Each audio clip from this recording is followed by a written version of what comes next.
یہ ایام ذوالحجہ کے چل رہے ہیں، تو اس میں ماشاءاللہ روزوں کی فضیلت بھی ہے۔ مشکوٰۃ شریف کی روایت ہے کہ ان دنوں میں ایک دن کا روزہ ایک سال کی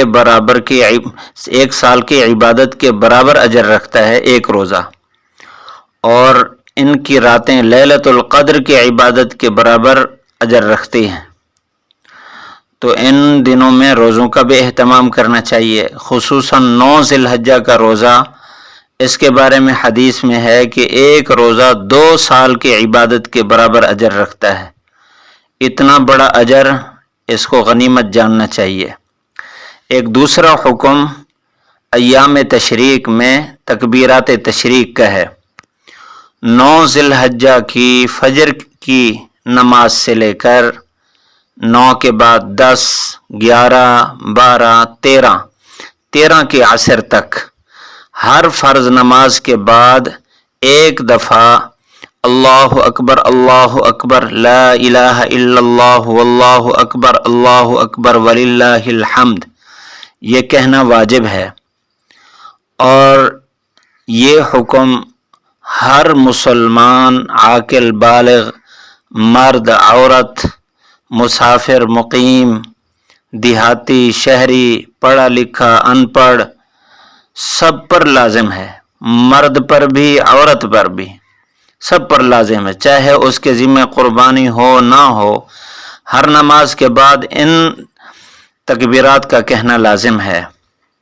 اور فرق اتنا ہے کہ مرد حضرات بلند آواز سے کہیں گے اور عورتیں آہستہ آواز سے کہیں۔ عموماً کیونکہ خاص ایام ہیں سال میں، صرف یہ 4، باقی ایام میں نہیں پڑھا جاتا، اس لیے عموماً آدمی بھول جاتا ہے۔ اگر امام صاحب بھول جائے تو مقتدی میں سے کوئی ساتھی پڑھ لے بلند آواز سے، تاکہ سب کو یاد ہو جائے۔ اور اسی طرح جماعت کے ساتھ نماز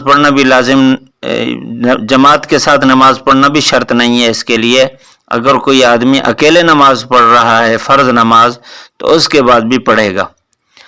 اور عورت کیونکہ گھر میں اکیلے نماز پڑھتی ہے تو اس کو یاد دلانے والا بھی کوئی نہیں ہوتا۔ علماء نے ایک آسان طریقہ اس کی یاد دہانی کا یہ ذکر کیا ہے کہ نماز کے لیے جو جگہ گھر میں متعین ہوتی ہے جس میں عموماً عورت نماز پڑھتی ہے، تو اس کے سامنے کوئی کاغذ لگا کر اس کے اوپر لکھ دے، جیسے ہی نماز سے فارغ ہوگی سامنے نظر پڑے گی تو فوراً اس کو یاد آ جائے گا، تکبیرات پڑھ لے گی۔ بہرحال یہ واجب ہے، اس کا اہتمام رکھنا لازم ہے۔